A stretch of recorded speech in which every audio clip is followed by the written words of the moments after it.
tried this, in the past, Tetcher. Not sure if you recall it, and they liked to run the Ana on it. It failed miserably and gloriously at the same time. This is, however, yes, no, you're right. They brought out the Ana Li Ming Zeratul, which was then attempted again in China, which it again failed, and then it was attempted in Korea by our good old friend Merryday, where it wrecked so hard I can't believe China managed to mess it up. But Do you remember who they played against? There. I will find you the draft while this draft happens, as Urel already coming out for KT. Alrighty then. Let's see what RPG is going to bring to the table here. They're already picking up that Genji after seeing the Urel, and for KT, it's now the question of whether they can bring back the honor of Urel that the A-team tainted a little earlier. They basically denied the flawless win record of 4-0. Okay, it was Ana, Urel, Phoenix, Li Ming, and Muradin, and they were against Malfurion, Tracer, Garrosh, Greymane, and the Alarak on Battlefield of Eternity. And that was Miracle against? That was Blossom, against Felis. Felis, all right. So that's actually insane. If you pick an Ana into a Tracer, I'm not sure which one was picked first, but regardless, that is an insane matchup. And if you make that work, now mind you, of course, Blossom probably the way stronger team compared to Felice, but still, if you make that work and you get away with a victory, that just gotta feel good. Oh, it's gotta feel good. But yeah, cool to see that. And once again, it's also just cool to see Merryday back, quite frankly. So I was pretty chuffed with that game overall. But for now, with Abathur removed, with Genji and Dahaka already on the board, so there's global. Are we going to see any kind of counter global for KT? Something along the lines of a minimum someone who can rotate quickly, but also someone like Falstad, perhaps. Yeah. Maybe a maybe a Brightwing, but it's a little bit less likely. Tetcher, do you think we're ever going to see Vikings in China?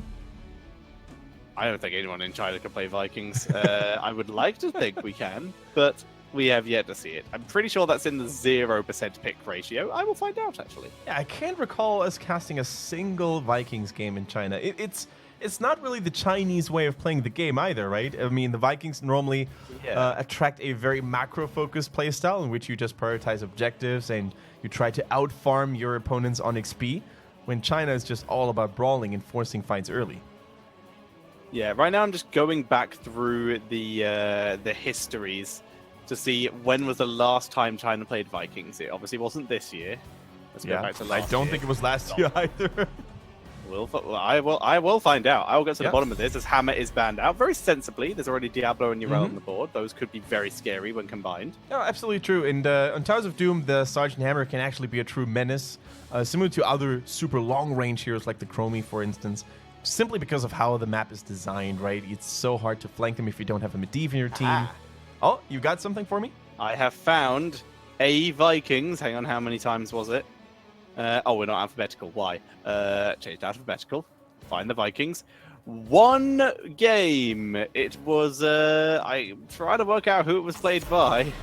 That would be lovely. I'll try and break it down, but it's been played one game in HGC China and lost one game. There we go. It was played by SPT and lost on Warhead Junction.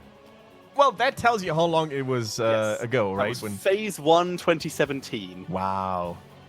Crazy stuff. All right, cool. So now that we know that piece of information, we've learned our Chinese history in HOTS, we can move on to seeing what RPG is going to add to their draft.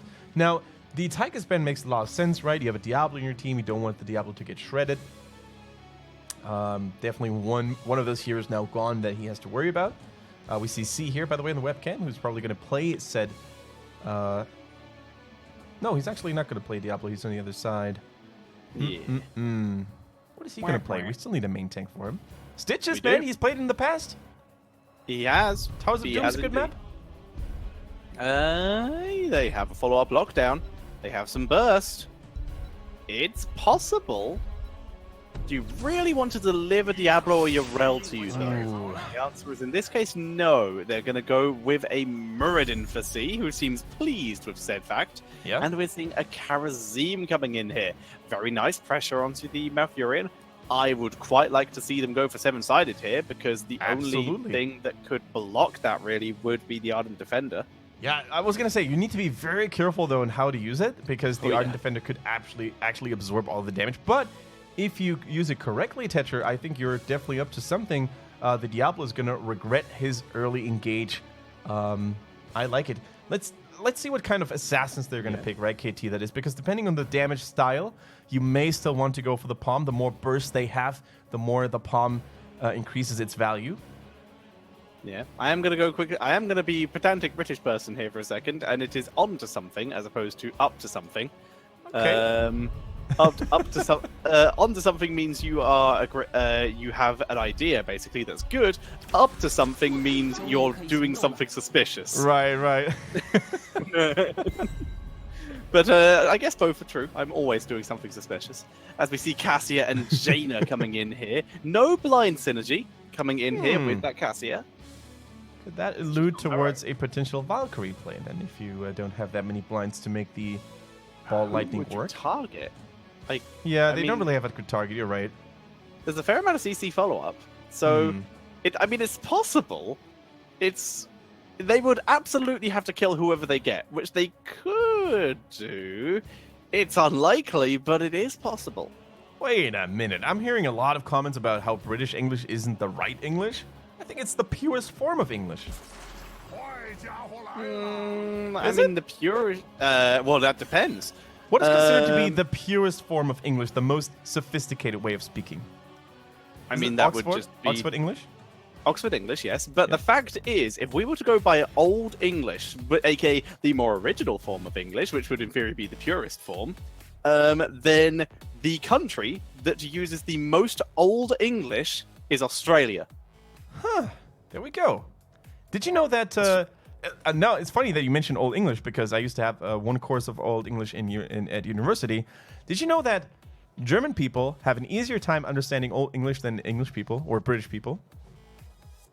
I would assume so, yes. Because we stole a lot of the words from the Nordic region. The Germans came over to Normandy. the Isle back in the days. Yes. The Saxons and the Angles. Yes, and beat us up repeatedly. It took us a very long time to actually start winning wars. Until we you got there basically said, why don't you stay a while and listen and become one of us? Yeah. And you know what? Can you? We just keep losing wars. People keep invading us. Could you just stay and teach us how to not have this happen again? We'll treat you well. And then people are like, yeah, sure, we'll do that. But we haven't actually talked about Azul-Jin. yeah, that's crazy. Let's go back in there and talk about the Zojin. We have seen many strange heroes appear in HGC China, but that one is certainly one of these stranger ones. And it is coming from RPG, at which stage we need to ask ourselves, ladies and gentlemen, are they even serious anymore? I mean, it's potentially a good hero. It's gonna. We'll talk about it a little bit. As for now, on the left-hand side, rocking those SPT sprays. One from 2017. It's RPG with Chicken on the Dahaka, MJ on the Karazim, Sa on the Zul'Jin, C on Muradin, and Loktar. Loktar playing the Genji. Wait a minute. I want to double check on the lineup here, because Loktar is supposed to be a substitute. We haven't seen him in ages, but he's without a doubt one of the stronger assassin players in the league. Oh my goodness, we're going to have to double check on a couple of things here as we have KT marching in the red trunks against their opponents. Now, I'm curious for two things. Loktar is back, ladies and gentlemen. For those of you who don't know who that lovely young man is, he used to be RPG's carry back in 2017. Then, unfortunately, he had to leave for university. And it looks like the league situation for RPG is now so dire and so sinister that they said, Loktar, we need to bring you the secret weapon. We wanted to save it for later. You need to help us out right here, right now. They brought in the ringer. Is it enough? Loktar replacing Wrong here. He is in for a lot of hurt, potentially. But he's on Genji. It's a good hero. But, man, now I've got to look up Loktar stats. I don't have those ready. All right. In the meantime, we see... He's not been here for an entire year. He hasn't played in an entire year? Wow. Yeah, because it was the last roster was BlizzCon? Sarsi, Chicken, MJ, Timeless. Yeah, it was BlizzCon when he substituted. Oh, yes, when he substituted for SBT. That's right, because they had visa issues in 2017. And that's actually telling you how much of a respected player he is in the scene, right? He's super respected. Unfortunately, C missing the Stormbolt here, but it's still enough to take down Hope on the Jaina. Hape now in trouble on the Cassia, surrounded by foes and enemies. Is he going to chase down Sa on the Zul'jin? Are they going to get him? Oh, no way. They don't get him. Sa survives. He could have turned around and dealt so much damage to Hikari there. In comes C for another round. Sa's got no health, which means he does a lot of damage. But it just chunks through Timeless. No extra kills there, but it's still 1-0 and first blood applied.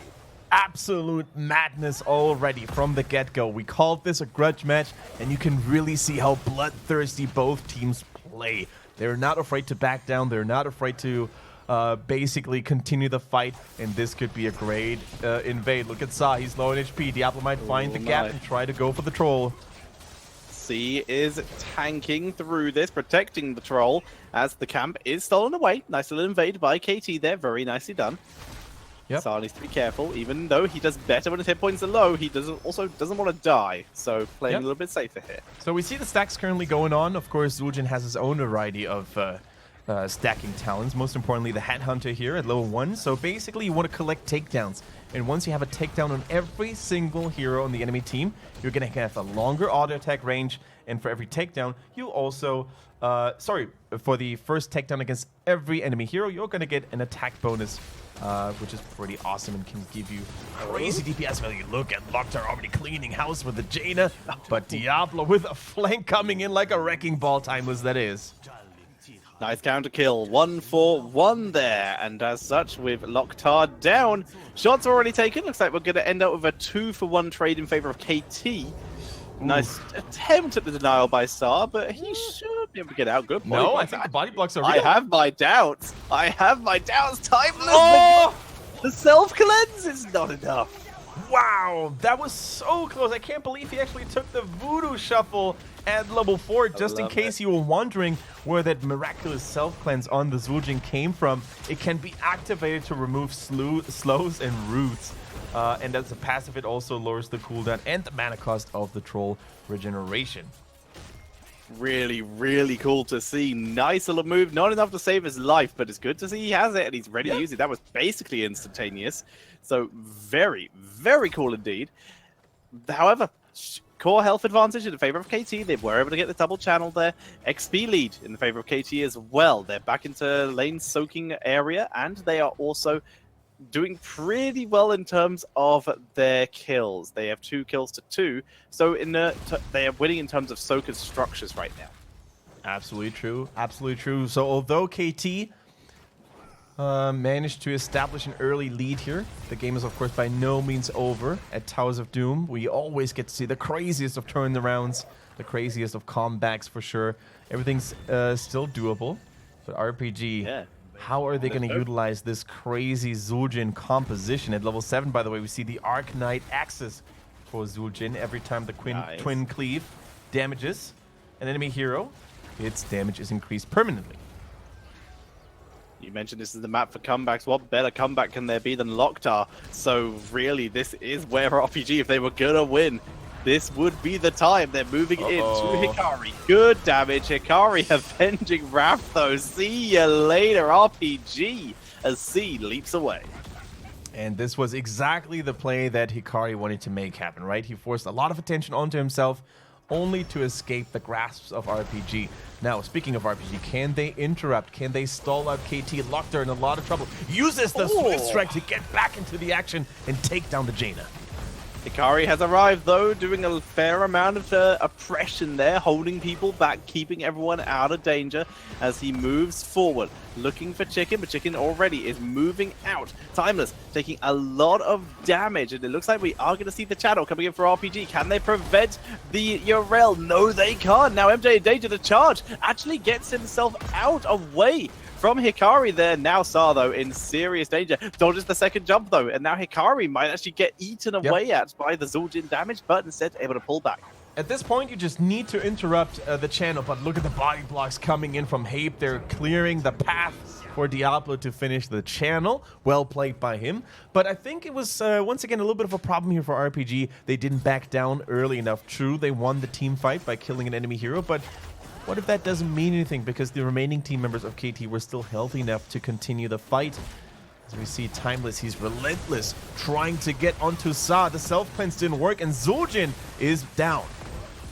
Zul'jin is in fact down as Chicken, little bit of danger, gets a nice borrow and immediately gets charged onto and taken out. 4 kills to 3 currently in favor of KT as they're going to steal away the Sapper camp.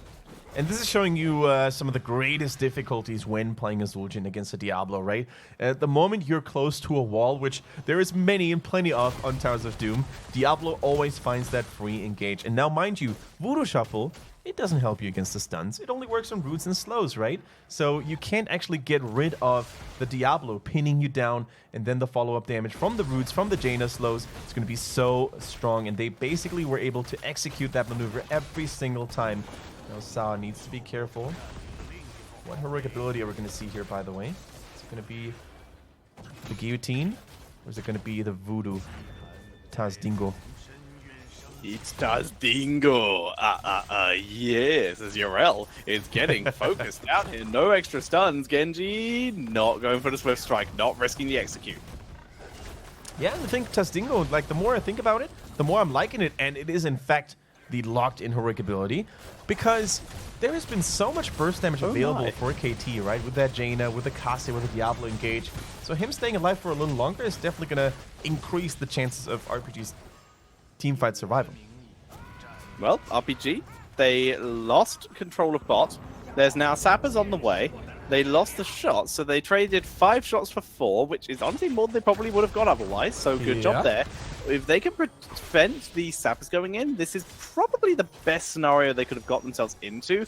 I mean, it's still pretty bleak, but it's bleak with a lantern as opposed to bleak with a candle, as we see Muradin getting absolutely wrecked here, and now everyone's pulling back. They're in danger. The Sappers creep further and further forward as another kill happens, and the Sappers go in. Yeah, it's hard to say what they could have done differently there. I think mostly it was Muradin's reckless positioning that basically got punished by Timeless on a Diablo, who's having an absolute blast in this game up to this point, by the way. And it's debatable whether Dahaka should have helped or not, preventing these zappers from going all the way through. But then, again, of course, he would have given up soaking, he would have given up pressure on the top lane. So I think it's more like RPG's positioning on some of the players is just not really there. As we see the heals coming in, consistently trying to keep everyone sustained up. Hikari, again, avenging Raft, refuses to die as Yrel escapes once again. Yrel better at surviving at this point than Zul'jin is. The problem is they don't have enough CC to keep Yrel in place, right? Oh, Muradin jumping over the wall into the blind. Is he going to survive through it, though? He's taking damage. Furion gets taken out. The double kill from RPG here. Muradin escaping. Gets some good healing as Timeless gets slowed by Zul'jin. Actually, in comes Yrel, though. The triple is done. But they're still trying to focus Timeless. Look at him. He's so tanky. They can't even get close to taking him down. Zul'jin, Tazdingo, looking for the turnaround. Kiting backwards. Able to get out, even with the APOC. I think Sa was attacking the wrong hero, though. True, Yrel had the Ardent Defender up, but he was so deep chasing after the Diablo that he was exposed like crazy. And I think Hape is just having a hate day right now. He's going to clean up all the remaining heroes. Easy, though. Easy, though. Chicken healed with the Essence. There's Diablo in trouble. This is just a bloody brawl right now. They're so low. See, RPG, you can't do this. They did such a good job. But like you said, they have to let go. They back up. They're going to lose the shots. They're going to lose the fight. They've lost too many members. They've stayed too long. And as such, KT turned what was a pretty disastrous fight into another 2 kills. And that's the problem, right? Knowing your limits, knowing when to let go.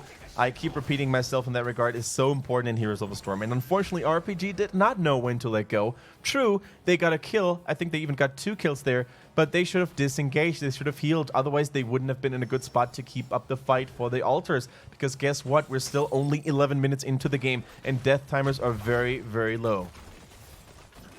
As we see the push in once again. C able to leap away this time. Doesn't get himself caught out. More sappers are slowly creeping their way down the lane past his bell tower. A little bit of damage onto Habe. Timeless dives a little deep as well, but they're still teching through. And now they begin the zone. Sappers, one, two, three. Easy peasy. 3 more shots into the core. 4 health on the core. Now we just wait for that boss to spawn or the triple altar phase, which is next. Yeah. And as our observer is highlighting it, a boss, of course, would be enough to take them out now. I think this is almost unwinnable for RPG, the rocket-propelled grenades. As we saw here in the statistics screen, Zul'jin is sitting at a measly 2 stacks on his headhunt and 18 stacks on his trade. That is probably not going to be enough to swing around the game, but let's see. They're trying to go for a surprise fight here. Jaina, they're scouting every single bush. Damage. They're trying to do something, but they need... Okay, so Chicken has to pop off here by basically 3 altars, dude. They can't do this. I know.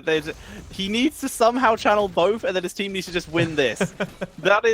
That's a tough ask as we see them pull back. MJ in trouble. Saw taking through. Chicken is delaying your release for the moment. Good deflect. Chunks the damage through on Habe. The Twilight Dream, though, will prevent the Taz Dingo. It gets it just in time. Can they do it? They get one. He's just diving into Power Rage.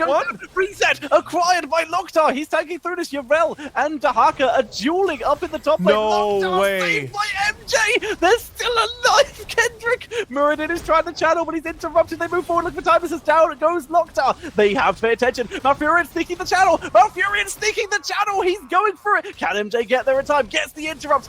We're still seeing Chicken and Yorel duel up in the top lane. Timeless is low. He has enough souls to come back. The longer this goes, the more time they will have for people to revive MJ. Has no health. Timeless is just getting healed up. He just grabs a globe here, trying to give himself something. Hikari refuses to die. Seven-sided. Seven-sided was back. It was just coming back off cooldown, but even the full 7-sided strike is not enough to take down the Diablo in the meantime. The duel, the brawl in the top lane. Is Hikari finally going to fall? Nope, denied, and the fight still rages on. Tazdigo is available in 29 seconds. Malfurion's trying to channel once again. We're seeing the interrupt. They got the double kill, and finally, KT able to take the victory in game number 1. Never mind. They were able to get it on the bottom side. Nicely done, and KT take game number 1. What an absolute bloodbath, Tetcher. I think it's really admirable to see how RPG refused to let go, and considering how hard of an obstacle it was for them to overcome with 3 altars and them being at 4 HP, they actually did pretty well, if only they had enough damage to take down the Dibbles. But Diablo, especially with that W build, we keep seeing it. The returning flames, they restore so much health when they hit enemy heroes. He was so tanky. Just absolutely unkillable. But a valiant effort by RPG. I mean, they got wrecked that game. They were able to stay fairly even on kills, but lost basically everything else. But overall, for starters, it's good to see Loktar back. He actually made some good plays, which it does mean that Chicken is now on the ranged, melee again, which is quite odd. But overall, really solid play by KT. But that was harder than I think they expected, at least that end bit especially. I think so too, and I'm going to ask all the viewers out there, are you not entertained? Because I think that was just an amazing game. I just keep... Don't look at me like that, Tetcher. Did you hear that echo too? I did, yes. See, I didn't know you could hear that too.